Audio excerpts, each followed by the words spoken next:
같이 기도하시겠습니다. 처음과 나중까지 변함없이 살아계시는 우리 하나님 아버지 참으로 감사와 영광과 찬양을 올려드립니다. 하나님, 저희들 우리 주님께서 함께하여 주시고 지켜주셔서 안전하게 늘 지낼 수 있게 해주심을 감사드립니다. 저희 중에 또 확진되어서 유튜브로 예배드리는 성도도 있습니다. 동일한 은혜를 허락하여 주시옵시고 축복하여 주시옵소서. 하나님 아버지, 예배를 통하여서 주님을 만나는 기쁨을 누리는 귀한 시간 되게 하여 주시옵소서. 오늘 말씀을 전할 때 부족한 저를 하나님의 강한 손으로 붙잡아 주셔서 끝까지 잘 전할 수 있도록 은혜를 내려주시고 하나님 기뻐하시는 예배가 되게 하여 주시옵소서. 모든 말씀 예수님의 이름으로 기도드립니다. 아멘. 할렐루야. 네, 여러분 모두 다 시간이 꽤 지났지만 추석 명절 잘 지내셨나요? 네, 행복한 시간을 지내셨죠? 이제 명절을 다 마치고 또 여러분이 일상생활로 돌아오시게 되었는데 전보다 더 주님을 섬기고 주님께 충성을 다하는, 그러면서 이제 가을이 되었습니다. 이제 가을이 되면서 더운 그 무더위 때 신앙생활하기 힘들었겠지만 이제 가을이 되면서 우리가 추석 명절의 기쁨을 누렸던 것처럼 우리의 믿음 생활에도 기쁨이 가득한 모두가 되시기 바랍니다. 오늘 말씀의 제목은 믿음으로 살리다 라는 제목으로 말씀을 전하고자 합니다. 로마서 1장 17절은 유명한 말입니다. 이 말씀은 모두가 다 알 것입니다. 오직 의인은 믿음으로 말미암아 살리라 라고 하신 말씀 중심으로 오늘 말씀을 준비했고, 오직 믿음으로 사는 자는 전함으로, 전도함으로 살아갈 수 있다는, 살아가야 된다는 그런 것으로 연결해서 말씀을 준비했습니다. 전도.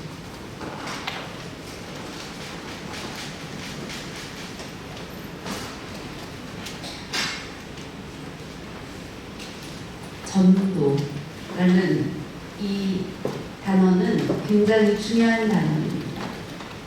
전도가 없다면, 전하여지지 않으면 구원의 길이 없습니다. 전하는 것이 있기 때문에 구원함을 얻게 되는 것입니다.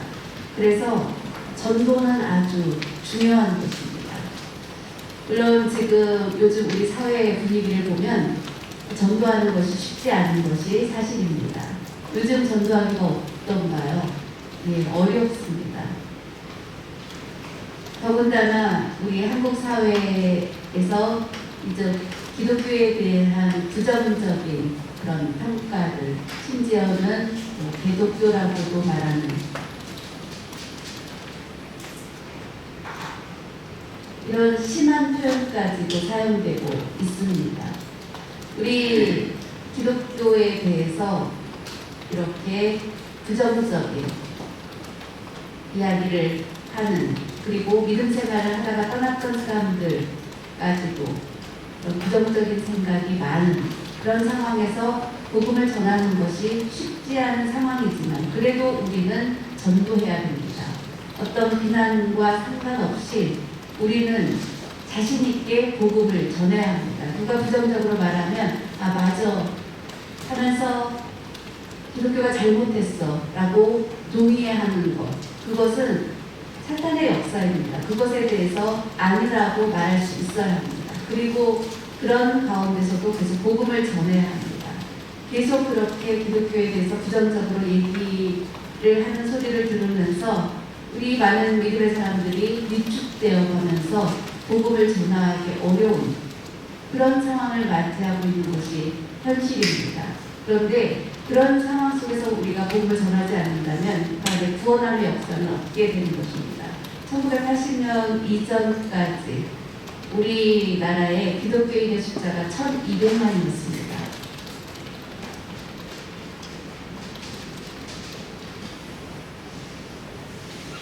1200만 명, 굉장히 많은 숫자입니다. 어려운 환경 가운데서도 믿음을 지키는 많은 사람들이 점점 늘어났었습니다. 그런데 그 이후로 점점 사람들의 숫자가 줄면서 지금은 한계가 700만 명이다. 그럼 나머지 500만 명이 다 어디 가는지, 어떤 조그만 문제를 보고 낙심해서, 또 어떤 교회를 보고 낙심해서 믿음에 떠나는 그런 많은 사람들, 그것은 바로 사탄이 원하는 사탄의 역사입니다. 사탄이 가장 흔들고 싶은 조직이 교회입니다. 그리고 두 번째는 목회자입니다. 그런 소리를 보고 낙심하고 그러면서 교회에 가기 싫다. 그러면서 교회를 떠나는 사람들이 늘고 있는 그런 상황 가운데 있을지라도 그러한 가운데서도 불구하고 우리는 계속해서 전해야 됩니다. 전도하지 않으면 구원함이 없기 때문입니다. 전해야 그 안에 구원함의 역사가 있습니다. 로마서 1장 말씀을 보면 전하는 것이 얼마나 중요한지를 말씀하고 있습니다. 로마서 10장 13절 한번 보겠습니다. 로마서 10장 13절입니다.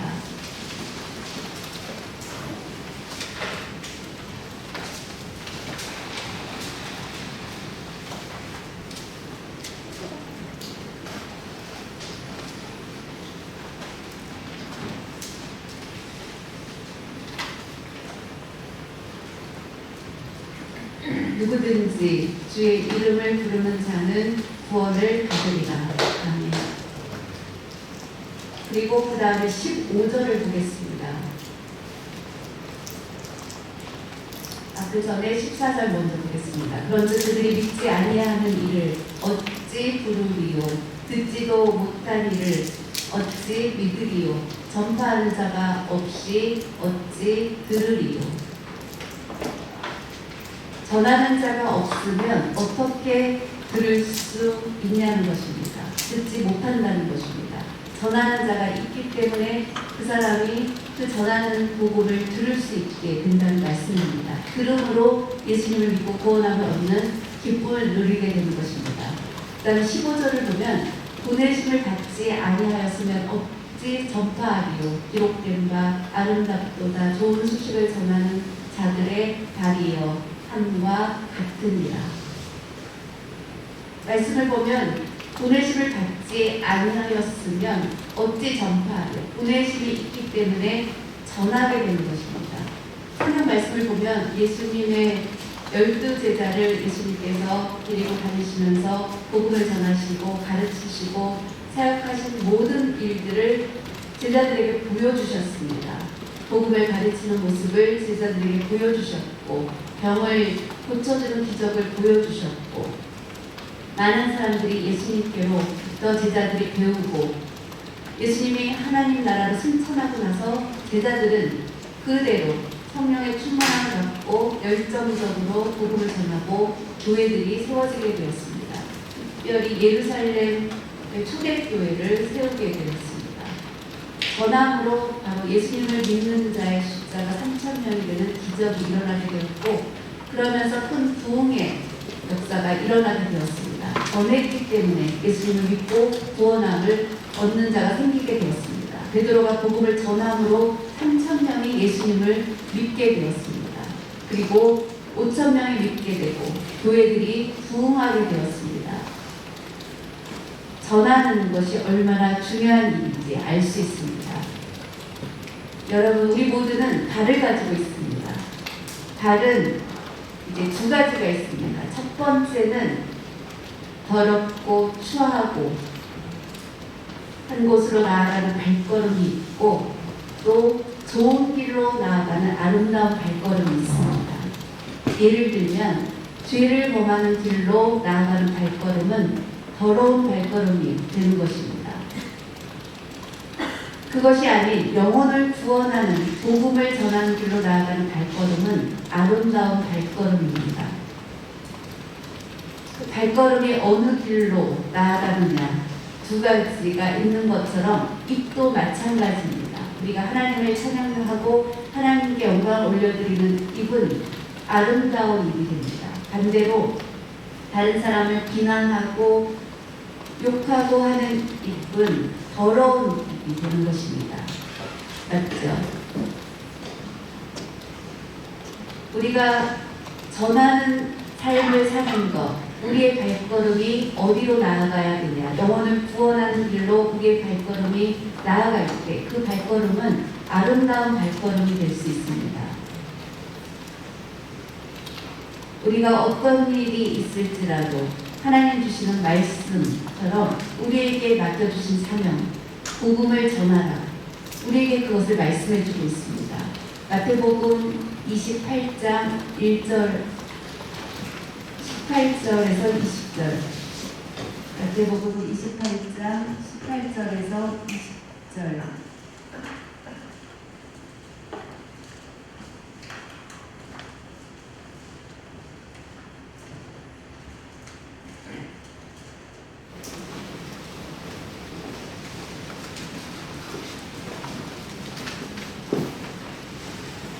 예수께서 나와 말씀하여 이르시되 하늘과 땅의 모든 권세를 내게 주셨으니 그러므로 너희는 가서 모든 민족을 제자로 삼아 아버지와 아들과 성령의 이름으로 세례를 베풀고 내가 너희에게 분부한 모든 것을 가르쳐 지키게 하라. 볼지어다 내가 세상 끝날까지 너희와 항상 함께 있으리라 하시니라.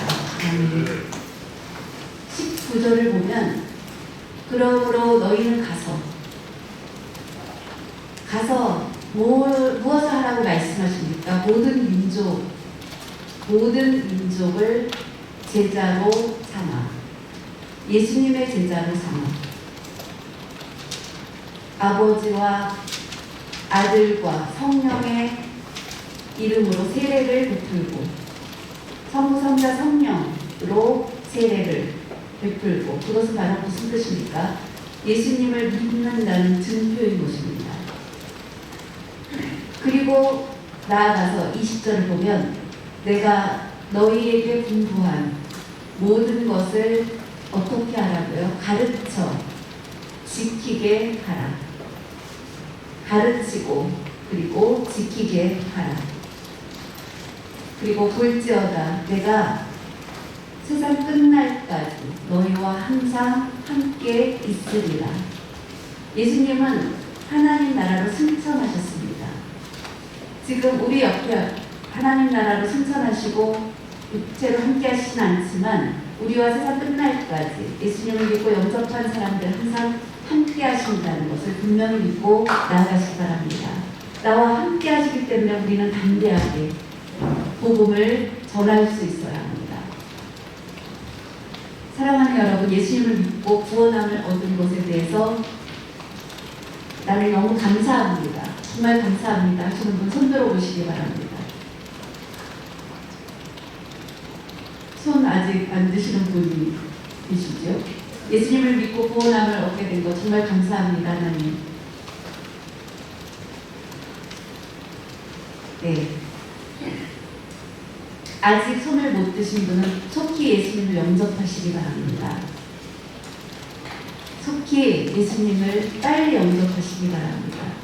왜 예수님을 왜 믿습니까? 우리가 죄인이기 때문입니다. 우리의 죄로 인해서 구원함을 얻을 수 없는, 그래서 지옥에 갈 수밖에 없는, 거기서 끝날 수밖에 없는. 그러면 사람이 저는 무슨 죄가 저한테 있죠? 그렇다면 마가복음 7장 15절에서 23절까지 마가복음 7장 15절부터 23절까지 보겠습니다.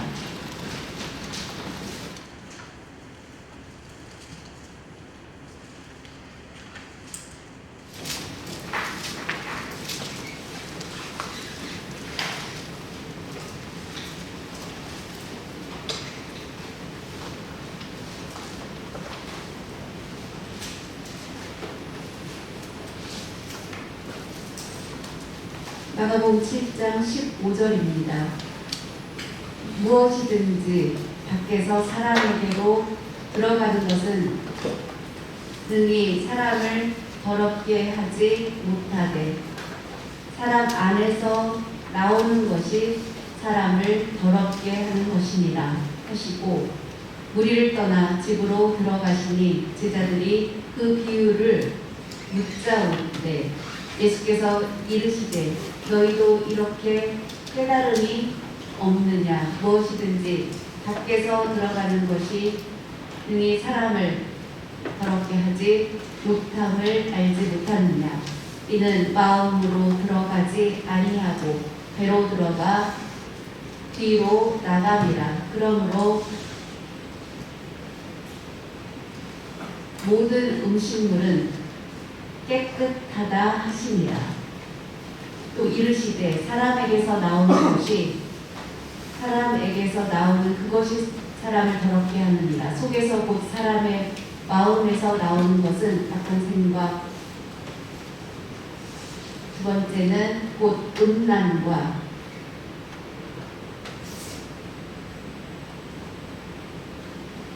그리고 도둑질과 살인과 간음과 탐욕과 악속과 속임과 음탕과 질투와 비방과 교만과 우매함이니 이 모든 악한 것이 다 속에서 나와서 사람을 더럽게 하느니라. 맞습니다. 사람의 속에서 내 안에서 바로 그런 나쁜 것들이 나온다는 것입니다. 이런 죄로 인해서 우리는 죄를 범함으로 인해서 이런 악한 생각들이 이렇게 내 안에 있게 되고 로마서 말씀도 보면 사람의 악한 생각에 대해서 21가지로 그렇게 말씀에 기록하고 있습니다. 그 죄로 인해서 구원함을 얻을 수 있는 방법이 없습니다. 그 죄의 문제를 해결할 수 있는 분이 오직 예수 그리스도 한 분뿐이십니다. 그 예수님이 우리의 모든 죄를 담당해 주셨습니다. 죄를 범함으로 인해서 용서함을 받을 수 있는 방법이 없었는데 아무리 선을 행하려고 노력해도 안 될 때가 많은데 그런 우리의 근본적인 죄의 문제를 해결해 주실 수 있는 분이 오직 예수님이시고 그래서 이 땅에 오셔서 십자가에 달리심으로 우리의 죄를 깨끗이 사하여 주신 바로 그런 최고의 축복을 우리는 받게 된 것입니다. 내가 나도 모르게 죄를 짓지 않으려고 하는데도 죄를 범할 때가 있다는 것입니다.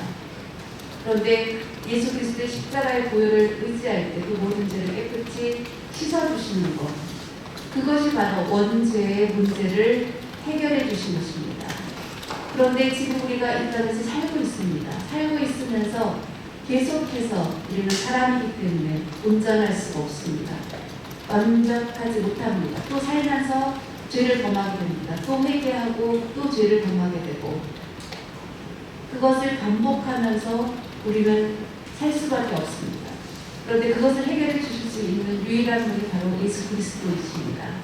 그 예수 그리스도의 십자가의 보혈을 의지해서 우리는 살아갈 때 죄사함을 얻는 축복을 얻게 되는 것 바로 예수님을 믿게 된 것이 최고의 축복을 받은 것입니다. 그것을 감사하게 생각하게 되면 그 다음에 어떻게 해야 됩니까? 날 구원해 주신 은혜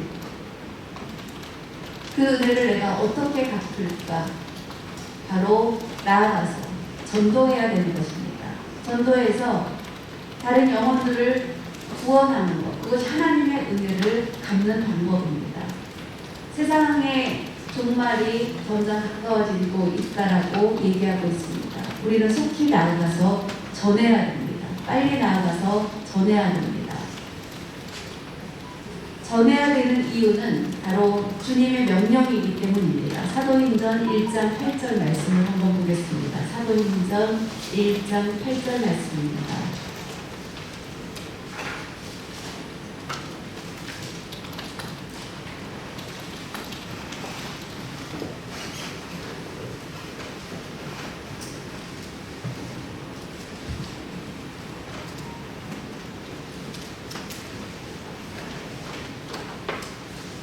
우리 보통 이제 암송하는 말씀이기도 합니다. 오직 성령이 너희에게 임하시면 너희가 권능을 받고 예루살렘과 온 유대와 사마리아와 땅끝까지 이르러 내 증인이 되리라 하시니라. 이 말씀을 보면 예수님이 하신 말씀입니다. 예수님이 승천하시기 전에 예수님의 제자들과 많은 사람이 모여 있을 때 주님께서 그들에게 권고하신 말씀입니다. 오직 성령이 너희에게 임하시면 너희가 권능을 받고 예루살렘과 온 유대와 사마리아와 땅끝까지 이르러 내 증인이 되리라 하시니라. 예수님이 마지막으로 하신 명령이십니다.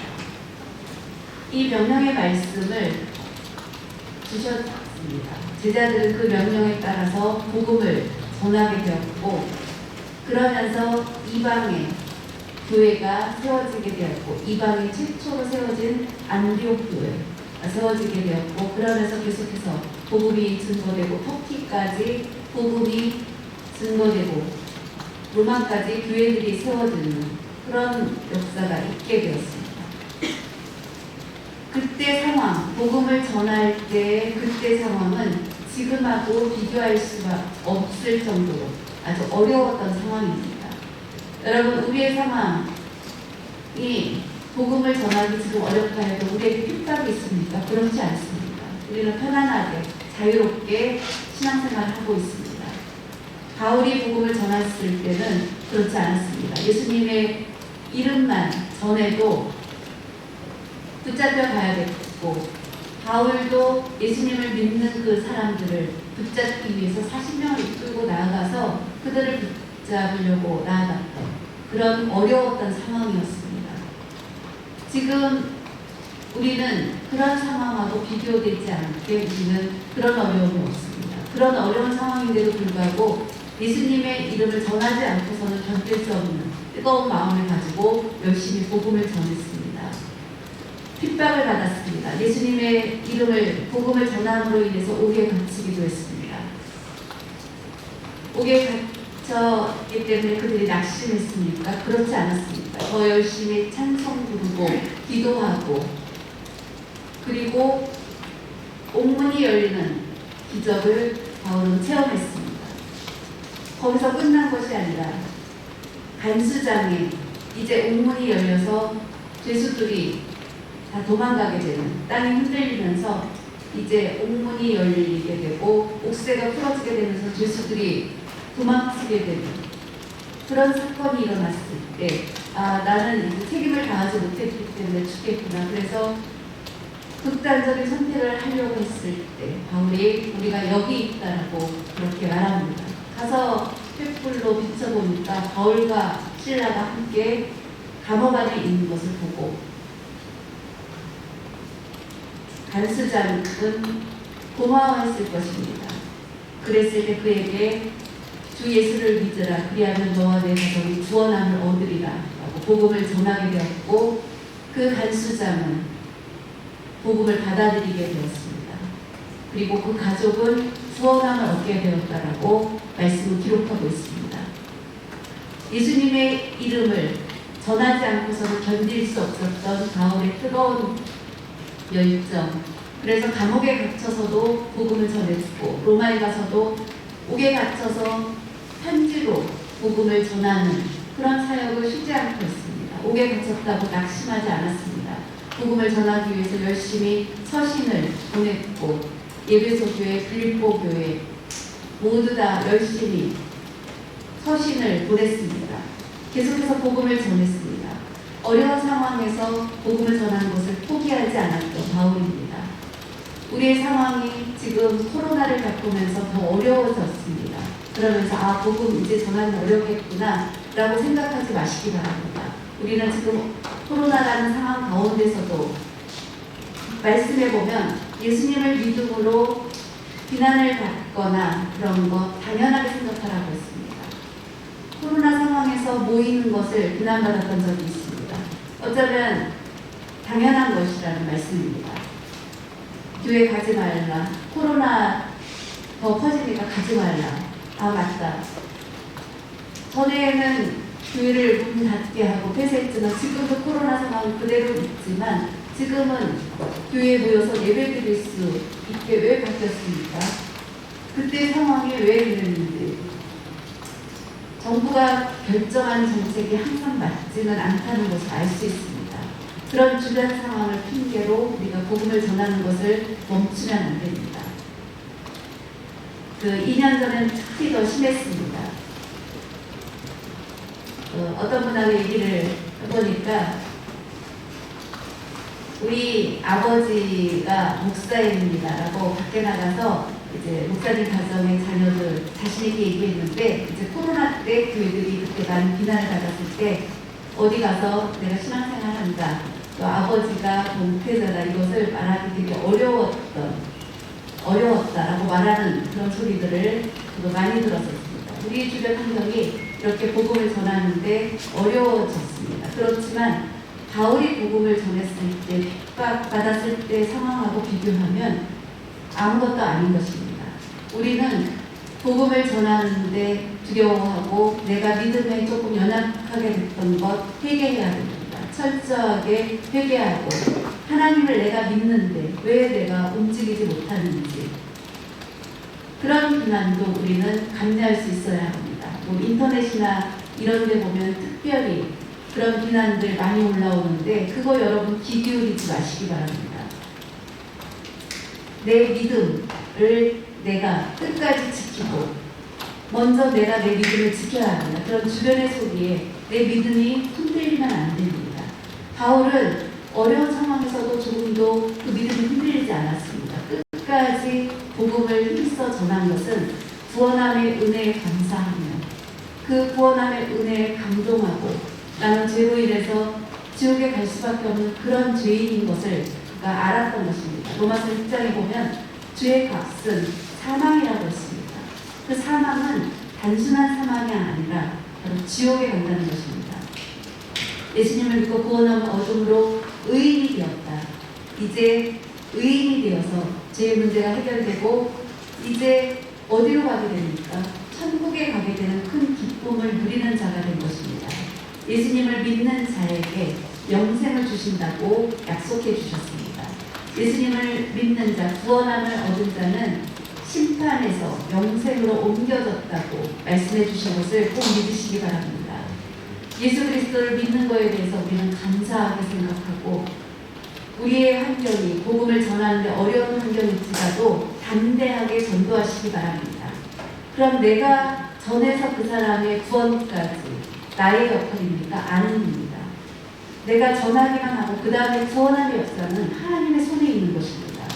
내가 전하면 하나님이 역사해 주신다는 것을 믿고 전하시기 바랍니다.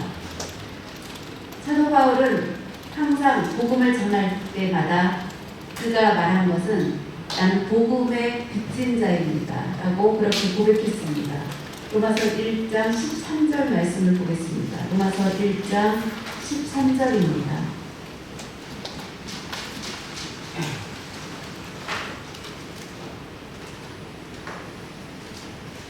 14절 보겠습니다. 1장 14절입니다.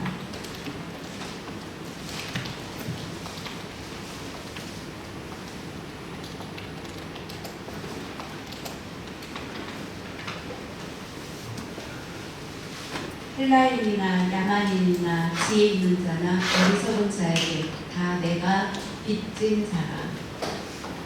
바울은 그렇게 고백했습니다. 우리가 아는 것처럼 빚진 자라고 말씀에 기록하고 있는데 이제 빚진 자라는 건 여러 가지 의미가 있죠. 일단 경제적으로 이렇게 빚진 거, 그 다음에 누군가의 도움을 받아서 그 사람의 도움에 대해서 빚진 자, 그 은혜를 갚아야 된다라고 생각하는 그런 빚이 있고 또 세 번째는 주님과의 관계에서의 빚이 있습니다. 이렇게 빚은 세 가지로 크게 나누어 볼 수 있습니다.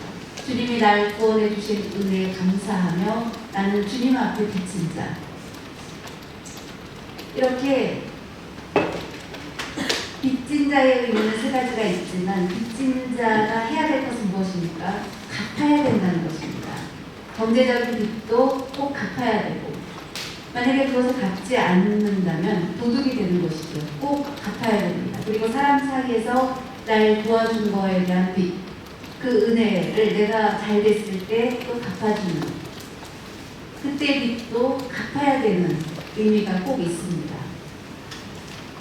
그래서 도움을 받았으면 꼭 그 은혜를 갚는다 라고 하면 저 사람은 참 인간성이 좋다. 그런데 만약에 도움을 받았는데 그래서 빚진 자인데 오히려 배반하게 되면 그 사람은 비난을 받게 되는 것입니다. 그래서 빚진 자, 세상의 그런 흐름에 우리가 따르는 것이 아니라 사람 사이에서도 날 도와준 그 은혜에 대한 빚은 항상 우리가 갚으려고 노력해야 됩니다. 그 사람을 위해서 기도해 주든지 내가 잘 돼서 그 은혜를 갚든지. 그런데 만약에 그 사람은 오히려 나중에 손해를 주거나 해치거나 하면 그것은 인간으로서의 도리가 아닌 것입니다. 그 다음에 세 번째 빚진 것의 의미는 주님과의 관계에서의 빚입니다. 나를 구원해 주신 그 은혜에 우리는 빚진 자인 것입니다.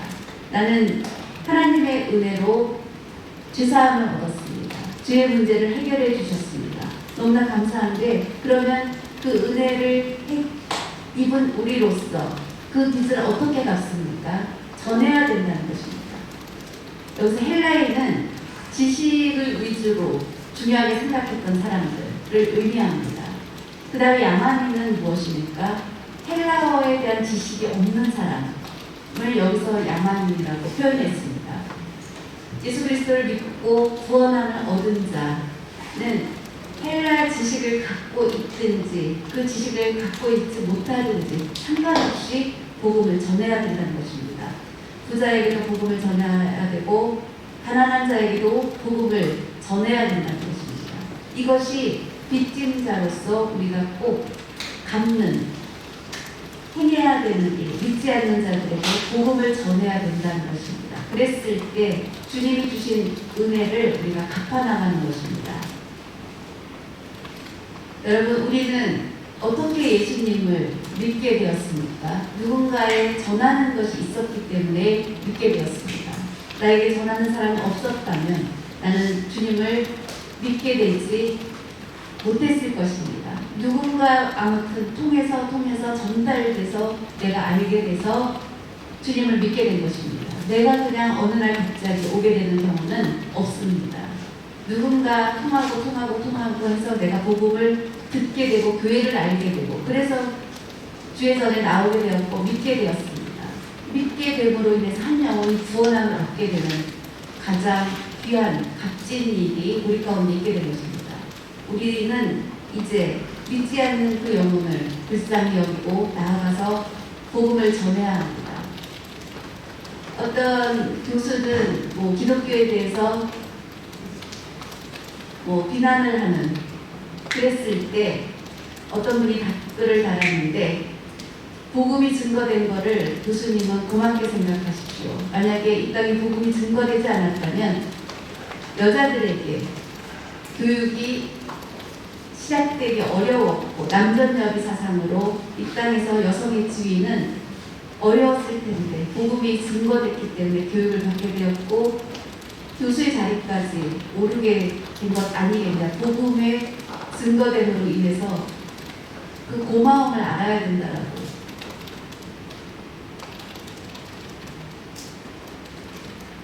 이런 사회적인 비난하는 분위기는 바로 사탄이 역사하는 것입니다. 그랬을 때 우리가 같이 또 똑같이 하는 것이 아니라 우리는 기독교에 대해서 부드럽게 계속해서 전해야 되는 것입니다. 그리고 계속해서 소통해야 됩니다. 그런데 믿지 않는 사람하고 처음에 소통하는 것은 쉽지 않습니다. 그런데 그런 사람하고 소통이 안 된다고 해서 답답해할 것이 아니라 그 영혼을 긍휼히 여기는 마음을 우리가 가지고 전해야 된다는 것입니다. 우리가 전할 때 지금 전하는 방법은 무엇입니까? 나의 삶의 모습으로 그리스도를 본받는 그런 삶의 모습을 보여줄 때 그런 우리의 모습을 통해서 기독교인은 뭔가 다르구나, 예수님을 믿는 사람은 역시 다르구나 하는 느낌, 그런 느낌을 주면서 복음이 증거될 때 사람들의 마음을 움직일 수 있는 것이 요즘 상황입니다. 그리고 말씀을 보면 빚진 자로 빚을 갚아 나가야 되기 위해서 복음을 전해야 하고 그 다음에 열매를 맺어야 된다는 것입니다. 성경에 보면 열매 없는 무화과 나무는 저주를 받았던 것을 보게 됩니다. 무화과 나무 잎이 무성한 것을 보고 그 아래 열매가 많은 것이다 생각하고 와서 봤는데 열매가 하나도 없었을 때 그 무화과 나무를 저주받게 되었고 결국은 잎이 다 말라서 죽게 되었다고 했습니다. 바로 열매 없는 나무, 밭의 주인이 예를 들면 농사를 짓는데 열매가 없다면 결국은 그 나무를 찍어서 어떻게 하겠습니까? 버릴 수밖에 없을 것입니다. 열매가 있어야 된다는 것입니다. 그러면 우리는 어떻게 열매를 만들어야 되겠습니까? 열매를 어떻게 맺어야 되겠습니까? 바로 영혼을 구원하는 그 일을 할 때 열매를 맺는 것입니다. 영혼이 구원함을 얻게 되는 것, 그 열매를 하나님 가장 기뻐하신다고 했습니다. 성경 말씀에 사복음서, 사도행전, 그리고 또 로마서 이런 모든 말씀을 보면 복음을 전하는 데 힘썼고 나는 영혼의 구원함을 얻어서 열매를 맺게 되는 것, 그러면서 교회들이 세워지게 되었습니다. 그리고 하나님이 그것을 가장 기뻐하셨던 것을 보게 됩니다. 이 땅에 복음이 들어오면서 우리 한국 사회는 많은 변화들이 일어나게 되었습니다. 복음이 이 땅에 들어오지 않았다면 우리는 오랫동안 남존여비 사상 가운데에서 살 수밖에 없었을 것입니다. 우리 주변 환경이 좋지 않았을 것입니다. 그런데 기독교의 복음이 들어오면서 분명히 여자들도 이제 공부를 해야 된다. 조선시대까지도 여자들에게 교육의 혜택이 없었지만 이제 여자들에게도 교육의 혜택이 있게 되었고 그러면서 많은 대학들, 학교들이 세워지게 되었습니다. 농아인의 경우도 마찬가지입니다. 평양에 농학교가 세워지게 되었습니다. 최초의 농학교입니다. 바로 선교사가 세운 학교인 것입니다. 서울 농학교도 목사님이 세웠습니다. 처음에 초대 교장 선생님은 목사님입니다. 전국에 있는 농학교들 처음에 학교가 세워진 걸 보면 다 기독교에서 세웠습니다. 이건 참 놀라운 일입니다. 물론 농교육의 문제들이 많이 있지만 교육이 시작된 것 바로 기독교에서 시작한 것입니다. 그 덕분에 우리는 예수 그리스도를 알게 되었고 구원함을 얻게 되는 기쁨을 누리게 되었고 아무런 가치가 없다라고 생각했던 노인들도 예수님을 믿음으로 하나님의 자녀가 되는 영광을 누리게 된 것입니다. 여러분 미국에 가보면 미국의 시민권에 대한 자부심이 대단합니다. 그래서 어떻게든지 미국의 시민권을 가지려고 노력합니다. 가을은 로마의 시민권이었습니다. 지금과 비교되지 않는 그런 자부심이 있는 시민권을 가지고 있었지만 개의치 않고 그 복음을 전하는 일을 쉬지 않고 죽기까지 그 일을 감당했던 것은 그가 열매를 맺는 삶을 살기 위해서였습니다. 우리도 계속해서 복음을 전함으로 열매를 맺고 그래서 하나님으로부터 칭찬받는 그런 우리 모두가 되시기 바랍니다. 그리고 믿어야 구원함을 얻을 수 있습니다. 세 번째는 예수님을 믿지 않고서는 구원함에 이를 수 없습니다. 그래서 우리가 전하고 그 다음에 믿어야 구원함이 있게 되는 것입니다. 우리나라를 보면 참 기적이라고 말할 수 있는 것, 복음이 전하여지고 나서 단기간에 그 복음이 널리 전파되었습니다. 예수님을 믿기 전에 그 당시에 우리나라는 불교와 유교, 그리고 특별히 유교와 불교가 힘이 있었습니다. 그것을 믿는 사람들이 굉장히 많았습니다. 그리고 우리 역사 가운데 보면 불교를 굉장히 오랫동안 믿었던 것을 보게 됩니다. 그런데 기독교 복음이 전파된 것 1300년 정도밖에 되지 않습니다. 그런데 불교는 3000년이 넘습니다. 그런데 기독교 복음이 1884년 138년 전에 이 땅에 들어왔는데 한순간에 놀랍게 그 오랜 전통 가운데 역사 가운데 있었던 불교를 능가할 속도로 놀랍게 부흥했습니다. 그러다 보니까 우리가 하는 모든 것들을 불교에서 이제 따라하기 시작했습니다. 우리의 여름 성경학교를 따라서 뭐 불교학교, 그리고 교회를 보니까 성가대가 있는 것을 보고 이제 뭐 찬불가를 부르는 것을 만들었습니다. 우리의 역량이 그렇게 크게 되었습니다. 한순간에 우리가 훨씬 더 놀라게 성장하게 되었습니다. 지금 조금 성장이 멈췄지만 그런데도 불구하고 우리는 다시 힘을 내서 복음을 전하면 다시 우리는 일어설 수 있습니다. 그것을 분명히 믿고 나아가시기 바랍니다. 복음이 증거되고 그리고 그 증거된 말씀을 통해서 믿음으로 나아가는 그 길이 우리가 전할 때 열리는 것입니다. 여러분 주변에 아직 믿지 않는 사람이 있다면 누가 있는지 빨리 대상자를 전해서 빨리 복음을 전하시기 바랍니다. 다른 말할 필요가 없습니다. 다른 여러 가지 말할 필요가 없이 예수 그리스도의 복음을 전하는 데 힘쓰는 모두가 되시기 바랍니다.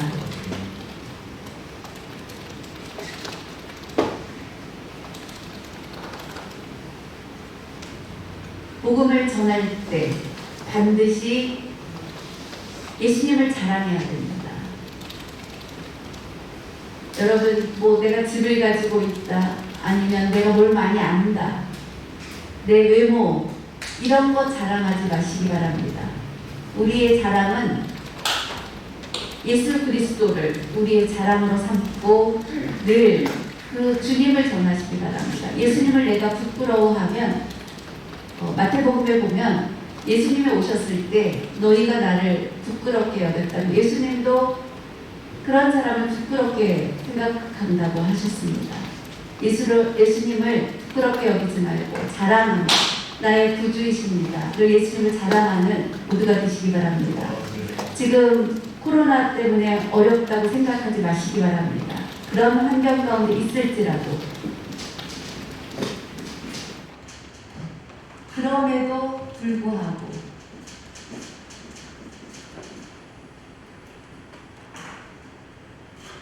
불구하고 전하시기 바랍니다. 아, 나는 전도하기 어려운데요. 여러분, 예수님은 완벽한 승리자이십니다. 그 승리자이신 예수님을 믿고 우리 주변 환경이 어려울지라도 그럼에도 불구하고 담대하게 복음을 전하는 우리 모두가 되시기 바랍니다. 그러면 그 모습을 우리 주님께서 가장 기뻐하시고 복음을 전하는 자에게 큰 상급이 있다고 했습니다.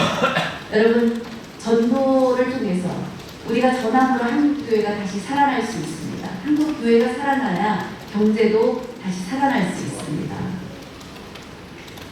예수님을 믿고 구원함을 얻은 것에 대해서 감사하고 그 감사한 마음으로 믿지 않는 많은 영혼들에게 복음을 전하는 일에 힘쓸 때 바로 예수 그리스도로부터 받은 은혜를 그 빚을 갚는 것입니다.